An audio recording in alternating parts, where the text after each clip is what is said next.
kuna taarifa ninazozipata ambazo ni zero. Watu wanampiga hela dada wa watu yuko Marekani na kule analipa bili, wanampiga hela, wanampa taarifa ambazo ni zero. Sio kama unanielewa, taarifa ni za uongo. Na moja kati ya watu ambao Mange angekuwa anataka taarifa za Diamond za ukweli, mimi ningekuwa namuuzia, ningekaa na Diamond ambaye ndugu yangu Diamond, vipi niuze nipate wala angalau na negotiate na mzee wangu nimuuzie taarifa, ningemuuzia zile picha za Zuchu na Diamond Platnumz, zile ambazo wampiga Diamond amshika Zuchu kichwani siku ile. Nakumbuka Zuchu alilia sana, machozi aliloa pale karibia kwa Shehe Pote, aliloanisha vitu. Zile picha zote ambazo Diamond Platnumz alikuwa anapiga nilikuwa nazo video.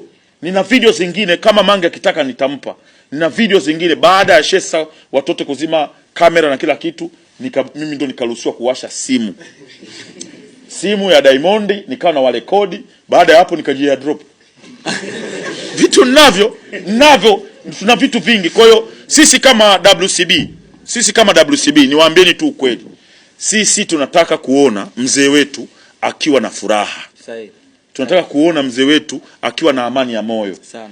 Amani, nawaambieni hapa, nawaambieni siri, amani ya moyo ya Diamond Platnumz kwenye mahusiano, kwenye mapenzi ni Zuchu.